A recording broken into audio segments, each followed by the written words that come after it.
Miss Bettye LaVette, Yes, baby. I'm so happy to see you and have you here on our show called Tough Cookies. This Thank you, baby. I am so happy to be seen. Tough I talk to people. cookies. I talk to people that I admire. I talk to people that I admire as artists, but also as human beings. And Are truly, they all tough cookie? yeah, you are the OG Tough Cookie. Oh my goodness. And Bettye, how did I get? I see this. I know this. I know that you are a master at choosing names from the name. Where's are you low cut or are you who? I'm How do low you cut and Connie. I'm all three. I will slap you. I will slap you. No, you Yeah, I know. but Like, where I want to know where that came from. Then I'll answer any questions you want to ask. well, shit. Well, you and me are both Jersey people, right? Well, I'm a Detroit person, but I'm married to a Jersey person. That's right. I know, but you've been living in New Jersey for a while, right? Uh-huh. So you go to a diner in New Jersey like 2 or 3 in the morning, and sometimes you get like a waitress. And one of my favorite was this lady named Connie. Oh, I love it. And Connie, she had a tough life. She had been through some shit, Bettye. I mean, you could just tell, right? Yeah. But no matter what, she always had a smile for you. She always, how you doing, baby? And then on Saturday night, no matter what the fuck was going on in her life, she put on her little party outfit, low cut. Oh, stop. She would get Stop. the fuck down. No. Yes. I love it. What part of New Jersey are you from? South Cherry Hill. Uh-huh. Okay, Outside well, of Philly. I'm sorry. You're up in the oranges, right? Yeah, where the average New Jerseyan lives, not in the bougie part. Well, okay. All right. But I just wanted to say, on behalf of Detroit, and you were talking about the diners, the two things that are so, have just stuck out so, especially during this pandemic, is that in Detroit we all know how to do our own yards and cook our own meals. Yeah, yeah. So no one has maybe now when you were a kid you had a fascination with some hot dog place or something. Yeah. But no grown people have loves with diners in Detroit. Okay. All their right. wives don't cook, they will send them to a diner. All right. All right. That's some Michigan shit over there. Yeah, it is. Yep. We don't know shit about the grill out in New Jersey. We don't know about that. We don't know about the grilling out in New Jersey.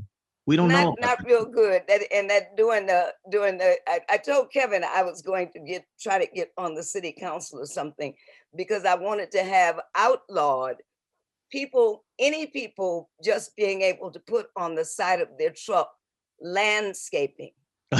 You can't just say that because you have a lawnmower and a shovel. Yeah. You can't, and a truck. You can't just do that. Just because you know how to dig doesn't mean you know how to landscape. There you go. Bettye, I met you before, but you don't remember. Well, Kevin helped me remember. You and me. But I don't remember as good as you seem to. Well, I look up to you so much that of course I remember it. We did one of those Carnegie Hall things together with Mike Gore, okay? And we did that Van Morrison one, with Steve and everybody there. Afterwards, there was an after party at the City Winery. Right. Remember this? And okay, so I'm backstage with Steve Jordan and Tony Garnier and Smokey, and there's a piano on the stage. And they're like, well, we're about to play with Bettye. And they said, we saw you play the piano with your band, Low Cut Connie.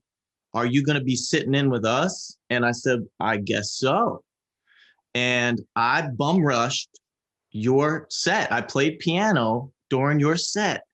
And you looked at me like, who was supposed to play? I didn't know. I don't ever ask them. I just go out with whoever's out there. I know. Well, they didn't have somebody because Mr. Pendarvis, who's the greatest, he couldn't make the party. So nobody playing keys. And I said, I'll do it, God damn it, to share the stage with Bettye LaVette. You guys I love it. Kidding me. And you got to appreciate my hustle because I just want to get on stage with you. And I love it. You came out and you looked at me like, who the fuck are you? I I did not. I've never looked at anyone like, who the fuck are you, unless they fucked up. I'm kidding, babe. You were so sweet. And you sat down on the piano bench next to me and you said, go ahead on, boy, you're playing so good. And Bettye, that meant the world to me. That meant the world to me. Please know that I am not a schmoozer.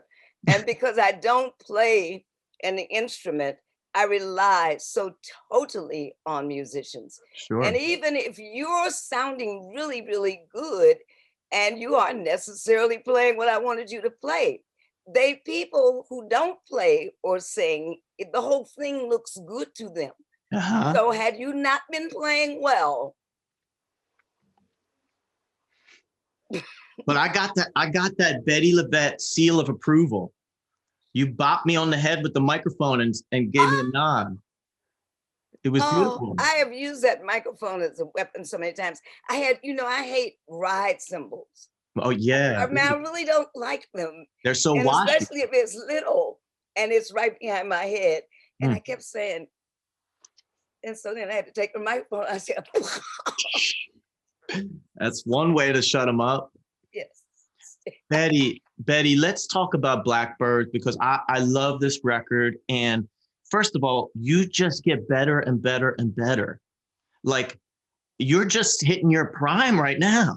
You better stop it, child. No, I swear. Like, I love so many of your records, like Scene of the Crime is a killer album.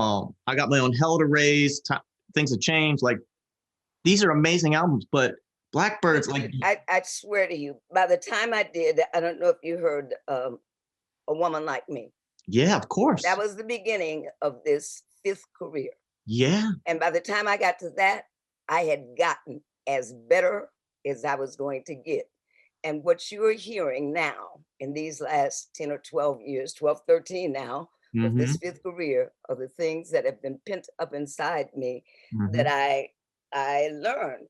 But by the time A Woman Like Me came out, I was in my 40th year. So it took me 40 years to get that good. I'm not getting better and better. I'm just exercising what I learned in those 40 years. But Bettye, you are getting better because you put your whole life into your singing. I mean, this record, Blackbird, it's like everything you do well in one record. It's blues, R&B, soul, rock and roll. It's everything. It's all the shit in one place. Oh, and that is so wonderful that you would choose the words that you're choosing, because you have no way of knowing exactly step by step how I've gotten to this place, but you almost described it in what your passage of words you just said. My manager, Jim Lewis, I don't know if you read my book, but the book is dedicated. The book is dedicated to Jim Lewis. He was the assistant to the president at Local 5 in Detroit Musicians Union. And when he first met me, and I said in the book, he said, "You're cute, you got a cute waistline, a cute booty, but you're gonna have to learn to sing." He said, you've got a good voice, but you're gonna have to learn how to sing. And I had a record in the top 5 on Billboard and Cashbox when he told me that. I went like, pow. How old were you, Bettye? He said, you know, how many times can you sell this record? He said, and you may not ever be a star, but if you will learn to sing and learn a lot of tunes and learn to sing them proficiently, he said, you could be like Frank Sinatra. I said, but I don't want to be like Frank Sinatra. I want to be like Sly and the Family Stone. Sure. Don't you know? Yeah. But he was, I eventually didn't start to listen to him. What he kept telling me just started to become a part of me. And I kept finding myself in great situations that I would, without his advice, never have been able to become involved in. I found myself in a Tony Award-winning Broadway play. I found myself at the Kennedy Center Honors, and all these things were because he forced me to learn to sing stuff. He said, find what you do like about it. If you don't like it, and if it's enough money, just forget it anyway and sing it because you know how to sing. Mm. But he was a very mean manager. Mm. Oh. You cover songs by Ruth Brown and Della Reese and Nancy Wilson, and it just made me think, you know, Della and Ruth, like as they got older, they finally got a little bit of props at the end, you know, with some of the stuff on television and film that they did and Broadway, but they put their whole life into their singing, you know, Well, and that was their whole life. that's what you do. When I hear these stories, especially being from Detroit and starting at the same time that Motown did, and not being with them, I get a chance to give the opposite position. But Yeah. many people tell when they start to tell the story from scratch, well, of course, my parents wanted me to be a doctor or whatever. My family wanted me to be Bettye LaVette. Nobody in my family had ever made $100 tax-free in one day in the history of our family, both sides and all generations. So, you know, without breaking the law. Sure. So they wanted me to be Bettye LaVette, and they wanted me to eventually be Doris Day or whoever else that I could be, you know, but they weren't like, oh, you need to quit this and go to school. Nah.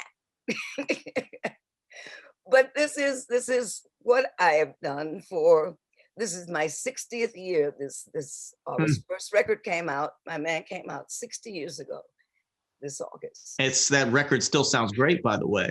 Oh Lord. Sounds like Minnie Mouse to me. I mean, you sound young, but it sounds just like Minnie Mouse.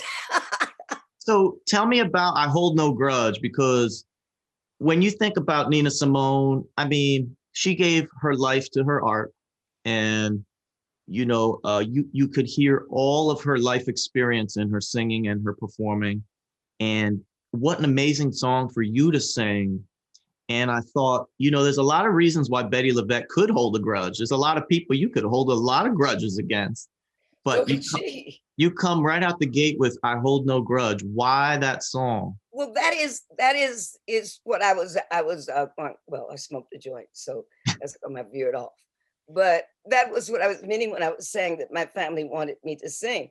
In devoting your whole life to it, when you think you hear their whole life, that you actually are. This was the only thing, especially those women whose songs I did on this album. Yeah. This was the first time that they ever had a chance to be outside looking a white man in the face, as opposed to in a dark room somewhere.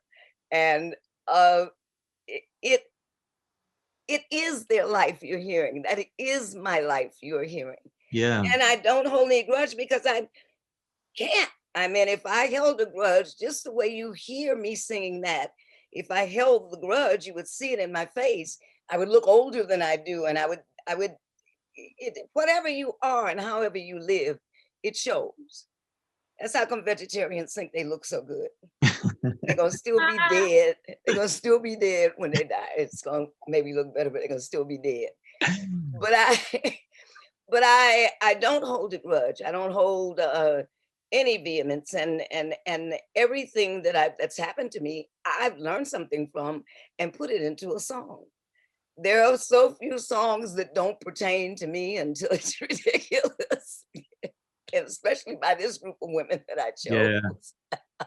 I mean, I love the and let me just say this. I also was trying to let these little children, as they call them down south, these little children know that these are the bridges I came across on. And I'm the bridge they're coming across on. That's right. So that was my main point. You know, Ruth Brown, I love that you covered the Ruth Brown song Book Alive, because you and Ruth both have this connection to Atlantic Records with your careers. They used to call Atlantic the house that Ruth built, right? Because before all these breakthrough hits, you know, with Ray Charles and et cetera, Ruth, she was the backbone of that record label that changed the world. And she was a trailblazer for Black women and rhythm and blues, rock and roll, soul, whatever you want to call it. And it reminded me that you spent your little time on Atlantic Records in the beginning and never got your due. Did you ever meet Ruth Brown? Did you ever? No, I never got the opportunity to meet her. I'm my contemporaries, meaning people who started recording in about 1961 to about 1965. Stevie Wonder and I are the youngest of that whole group. Mm-hmm. And the Dells and the Four Tops are the oldest, and the Spinners. But Ruth and that whole group was just a little older than them. Sure. You know, so I never got a chance to. I did get a chance because I was doing theater when Ruth won her award for the play she was in, and Yeah. I just heard her words when she got up to the podium. She said, "It took me over 65 years to take those 4 steps." Oh. Oh. Ah. That's some heavy shit, Bettye. Yes, it is. But this is the bridge I came across on, and because my family had a jukebox in their house instead of a couch, my family sold corn liquor. Well, I was born in segregation, so if you wanted to drink after dinner or after working, you had to stop by my house. Yeah. It wasn't an after-hour joint; it was where you got a drink. And with the jukebox in the 40s and 50s, I heard all of the Ruth Brown at that time was the contemporary, which was my sister who was 13, 14. This was her contemporary. This is the music she played. And then my mother loved all the pop music and country western music. She loved like Perry Como and Grand Ole Opry. And my daddy loved blues and gospel. And then because we were there in Western Michigan in the 40s, you could not go to a bar. So when the gospel singers came through there, Sam Cooke as a young man included, they had to come to my house to get these chicken sandwiches and dinners and the corn liquor. So I listened to them sing. So I didn't know genres. I knew all of those things. Yeah. So I didn't know genres until I started singing. I knew songs by Roy Rogers and Dale Evans and by Ray Charles and by Sam Cooke and the Soul Stirrers. That's why I love your music, Bettye, because, you know, first of all, the Grammys fucked up. They fucked up 5 times with you. But the thing is, they nominate you for traditional R&B, blues. Like, they don't know where to put you is a problem because you're you know? I shouldn't be new to them though. This is like some young people who started a church. I mean, you can't accept the fact that they're new, that they don't know anything about God or about Christianity. If they started the damn church, they should find out about me. Yeah. And it's unfair for me to have to compete against these children. If they win, what does that mean? They're better than me? That can't happen. I can't sing for 60 years and only do this for 60 years and you be 12 and be better than me. Yeah. That just ain't true. Now you may be able to take off all your clothes and you may be able to dance for an hour, but you cannot sing better than me. You just can't. Because if you can, that means I've wasted 60 years. That's part of why I wanted to talk to you on this Cup Cookie show, because I want you to understand how many of us are out there that love you so much and want you to get your flowers, you know, that want you to know how influential and appreciated that you are. Fuck the Grammys, you know, like maybe they'll get hip, maybe they won't. There's a lot of talented people that won Grammys, and there's a lot of talented people that never won Grammys, you know? I want to ask you though, because you mentioned that Broadway show, Bubbling Brown Sugar. I hear in some of your music, like when you cover Strange Fruit, like you have an affinity for songs from like 80, 90, 100 years ago. I'm talking about from Harlem, Sweet Georgia Brown, all that stuff that you were doing in the Bubbling Brown Sugar. What was that experience like, and what was it like to work with Cab Calloway, Honey Coles, that whole scene? That was, I was only 16 when my man came out.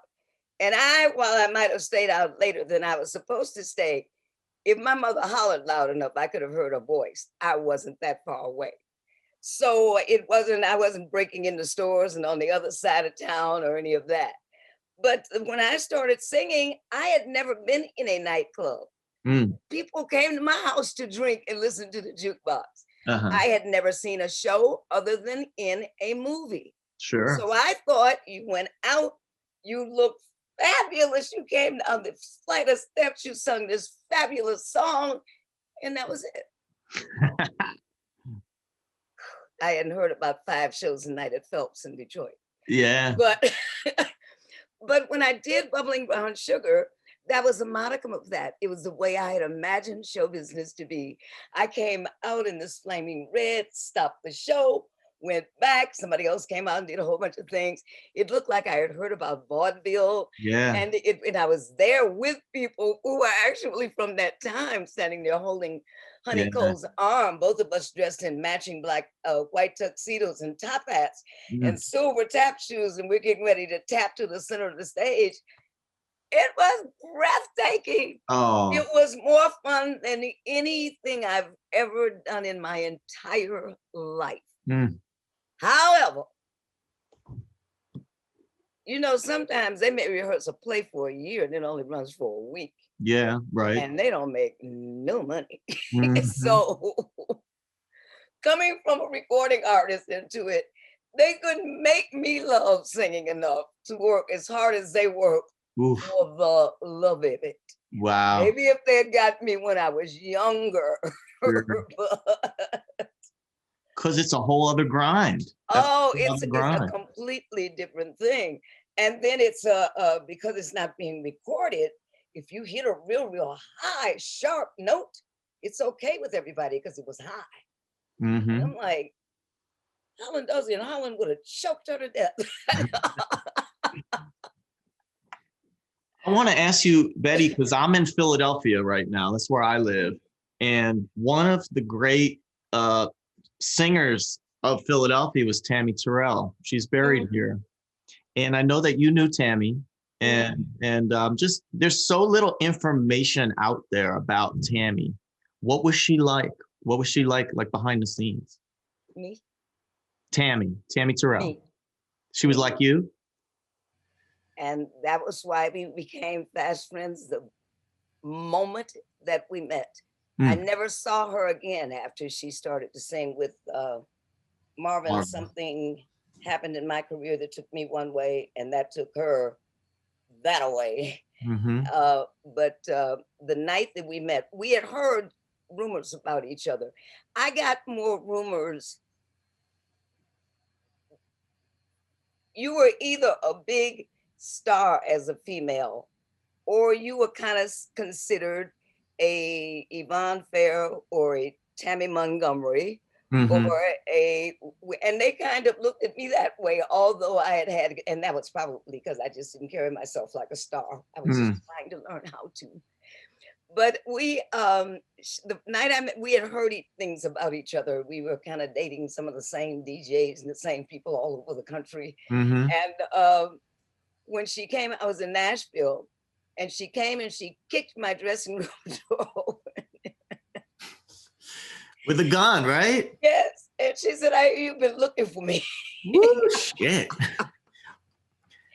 She was just joking. Somebody read that and went on to try to defend her. I mean, she was just joking. She was messing around. Yeah. And I knew she was. I mean, she didn't say anything. If she didn't seem angry or anything, and I knew who she was, and then she grabbed me and hugged me, and we were just really close friends all the way up until, as I said, she signed with Motown, and it wasn't that long after that. Sure. Bettye, let's talk, if you don't mind, about your Things Have Changed record. And the reason I'm asking is not only because Bob Dylan's about to turn 80, in like a week or something. Just 80? But also because what a fucking great record. I mean, you did such amazing work with these songs. My favorite song that you do on that record, Mama, You've Been on My Mind. It's the best version of that song, hands down, that's ever been done. Why did you choose that song? Because I love the words, and they just didn't seem, I couldn't think of any chick who waits outside the door after you come off the stage that deserved those words. So that was it.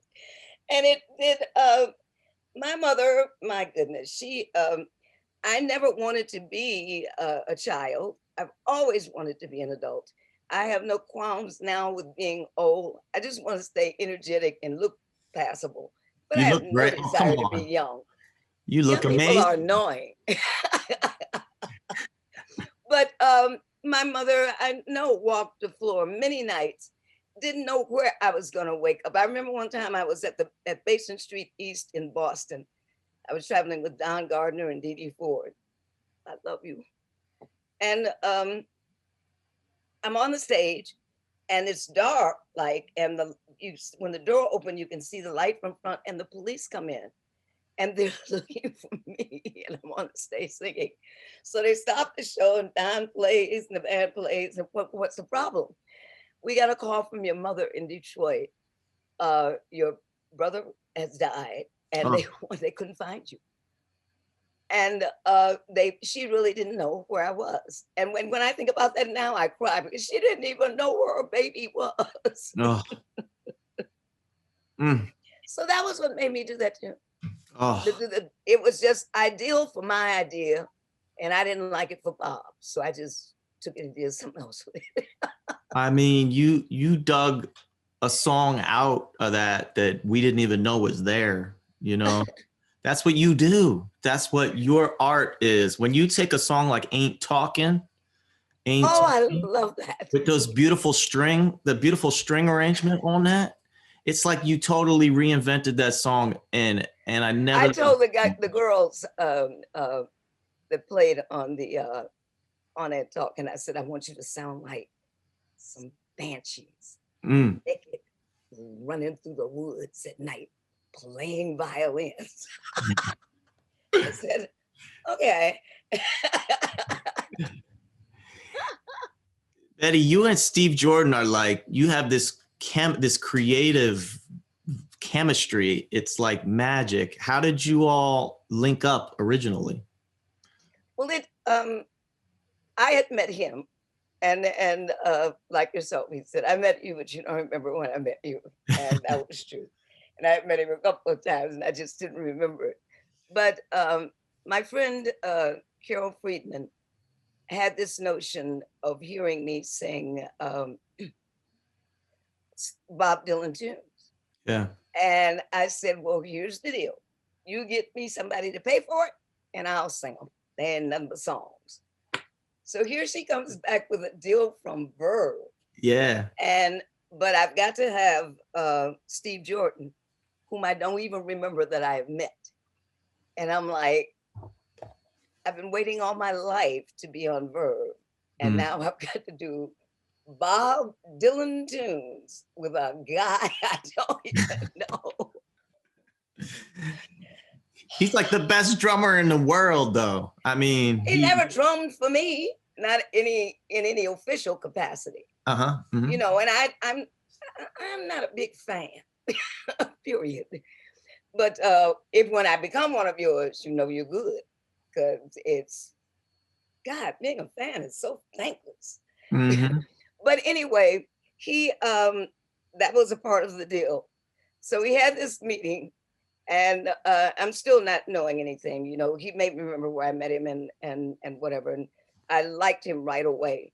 But the thing about him that I came to know, and the thing I had been looking for all this time since Jim made me learn these tunes you heard on this album, was, and the ones that I did on the album Interpretation, was a Black producer who had done the things and been privy to the same things and training that I had.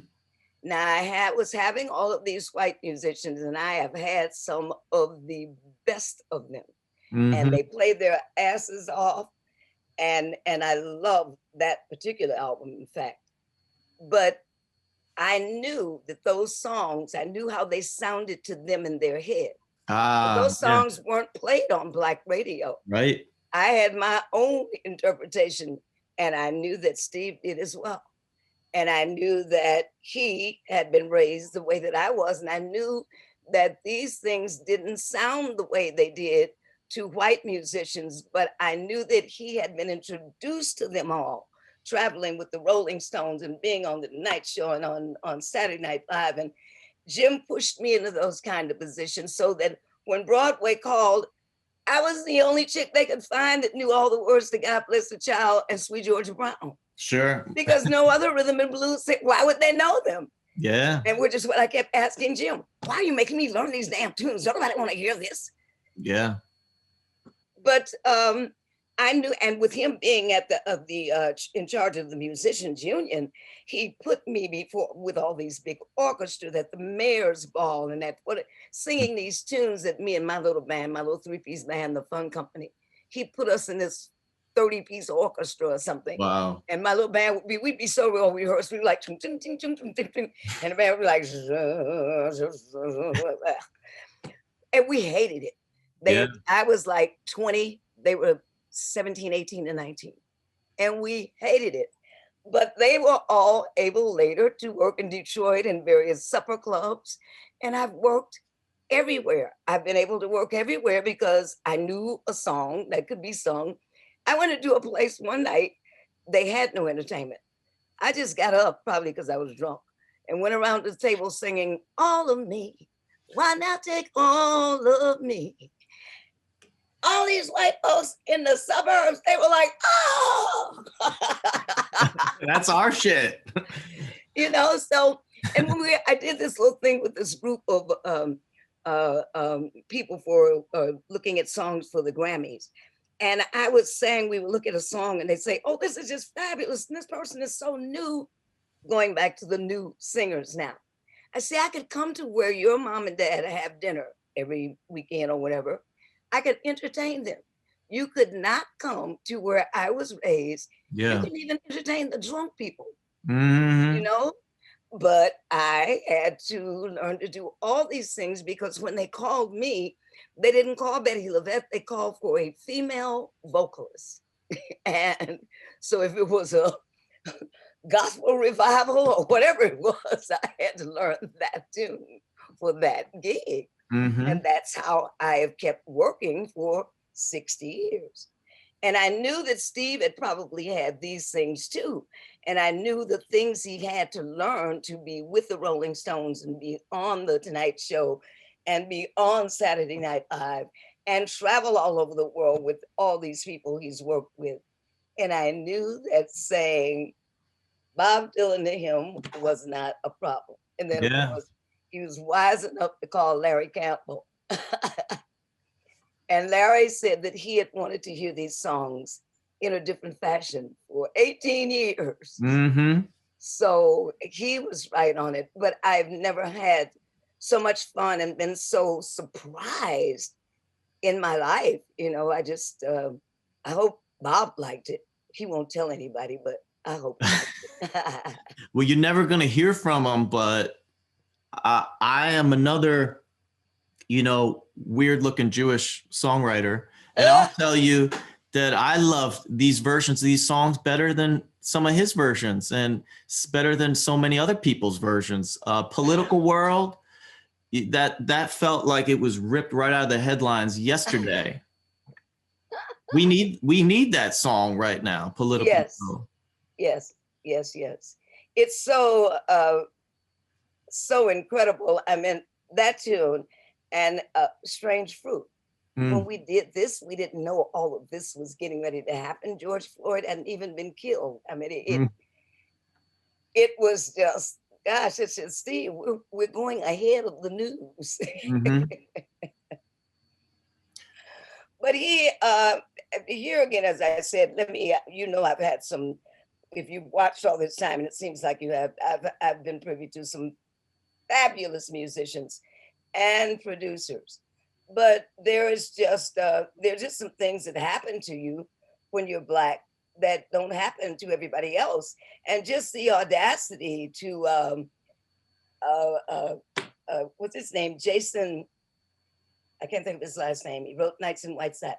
Oh, the Nights in White Satin is Moody Blues. Moody Yeah, Blues. but one of them, Jason, I can't think of his last name. He said that the tune came on, and he was listening to it on his iPad in the bed, and his wife came in and he was crying. And she said, what's wrong? He said, I wrote this tune when I was 18 or 19, but I never knew what it meant until now. Oh. He said, that's right. But it hurt me in a different way that I wasn't ashamed to say, to take it all the way to the wall. Yeah. You know, and to make the writer feel it is, and I knew that everyone else, the first thing we had to tell all the musicians was, suspend your thought about these tunes you grew up with. Sure. I didn't grow up with them. Look at the notes on the paper and play what she's singing. And that was what they did. I mean, the times they are a changing. We've heard that song 9,000 times. It's an important song. People are always going to sing that song.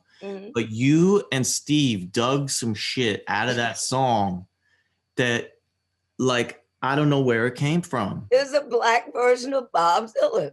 That's it. Not the Black version of one of his songs, the Black version of Bob Dylan. Yeah. But I had a great, that and interpretation. I had such fun doing them because everybody was so compliant and went the way that I was going and suspended their thought and what they already knew about the tune. They just let it go. You know. This is why I say you're getting better. Because you're more Bettye LaVette now than ever. You do you, babe. You know what I'm saying? Oh, Adam, baby, that could be true. That could, I guess, be true. It is At this point, I don't even know. I'm very, very, extremely grateful that I'm getting a chance. I thought I was going to die broke and obscure. I see I'm just going to die broke now, but I'm not going to die obscure. So. Oh, shit. Speaking of obscure, I've been dying to ask you this question. It's a little bit obscure. I've been dying to ask you this one. What's that? Can I light my joint? Yeah, light it, baby. I wish we could share it. Fuck. Okay, what's the question? You did these 2 duets with Hank Ballard. Now, Hank Ballard is like... Would you choke me? I'm sorry. Like...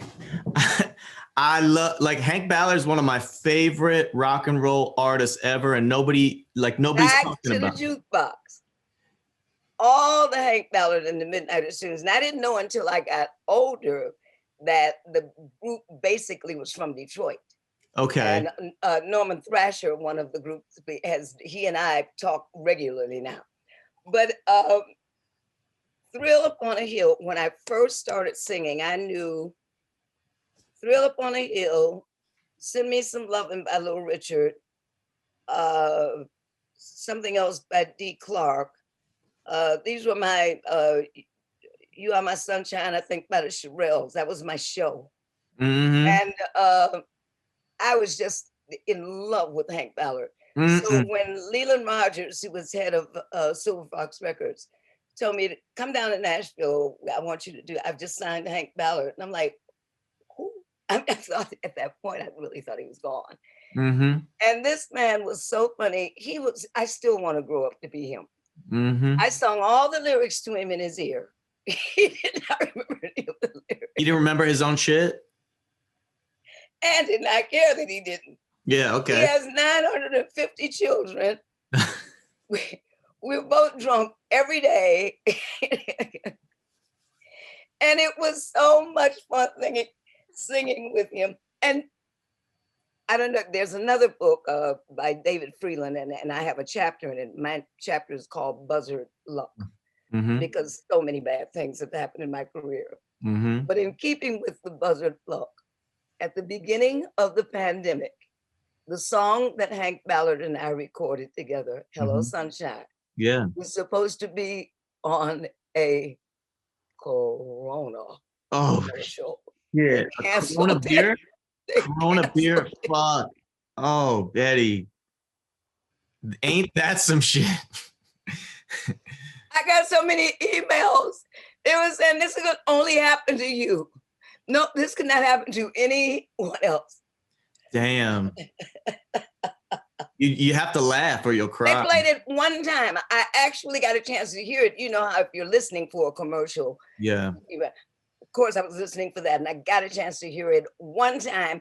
It was playing and I didn't realize it. And Kevin said, listen. And we stopped talking and it was the commercial. And I got a chance to hear, well, half of it anyway, one time. And the virus hit the next. Oh. Well, listen, Hank Ballard to me like is another one of those bridges that a lot of people walk across, like you said. Okay. Like my good friend here in Philly, my good friend Jerry Blavat, he's a DJ. He said, I only play old black rock and roll because the real rock and roll is black rock and roll. Right? I have my hand up. Yep. Yes, Bettye. Well, my husband is from here in New Jersey, and of course, Blavat was a part of his thing. Yeah. It was so long before I sold any records in New Jersey and in Philadelphia. When Otis Redding and I used to be on tour, we'd come as far as the end of Ohio, and we'd have to turn around and go back because no one was playing our records beyond there. Sure. And we went to this thing in Philadelphia. What was it? Something where they were giving a bunch of old black people some kind of award. And I went, and Kevin went, and I didn't even know the Jerry Blavat person. And he came up, he was, you know, glad handing everybody, slapping on the back. And now I played so many records. I said, stop. You ain't never played one of my goddamn records. I want you to play them so damn bad. And Kevin was like, oh no. Fuck, I'll let him know. As hard as I tried to get records played in Philadelphia, you gotta leave me alone. Well, and just say what you did. Don't be adding me to it because you don't mean none. Right. Well, I play your records for people and I live in Philly because I know what's up. I know what's good. Well, just know this, anybody who didn't is getting called out. All right. That's fair. Listen, Bettye, I could talk to you all day and night. Oh, baby, you're so fun to talk to. And I am so appreciative of the things you've bothered to know, to hold this conversation. I hate it when people say, listen, what's your favorite color? I know, you know, but like, you're the real deal, babe. You are the real deal. And I hope that we get 20 more Bettye LaVette records. I really do. Explain to me again about the name. Low Cut Connie? Yeah, about what she was a nurse? She was a waitress. A waitress, yeah. A waitress, okay. And yeah. when you chose the name, did you already have a band? No, it was like, you know, like you're smoking a joint right now. There's a bunch of people sitting around and one person says, we should be called the Low Cut. And then the other one says, I think we should call it Connie's. And then somebody else says, why Connie? Well, because of this waitress. You talking about the same woman? Yeah. Oh, you all knew her. Okay. Yeah. So it's like, all right, Low Cut Connie. And we thought the shit was only going to last a week, but now it's 10 years. No, I mean, it could be 50 years, people asking, why Low Cut Connie? I mean, just asking that question. I ask myself that every damn day. I got stuck with the shit, do you know? And how many years has it been now? 10 years. Okay. And I didn't think the shit would take off, but it took off, you know? I love it. Well, we got to do something together because now that we know you can play piano. Absolutely. I would happily work with you anytime. You know why? Because you, babe, are the real deal. There's a lot baby, thank you. There's a lot of fakes out there. I am so flattered that you wanted me on your show. Thank you so much. I love you, Bettye. Listen, stay healthy, stay young, keep the glow, keep singing. You too, baby. And I'll be talking to you very soon, I promise. I hope so. Okay. Thank you, sugar. Bye-bye. Bye, baby. I love you. Love you.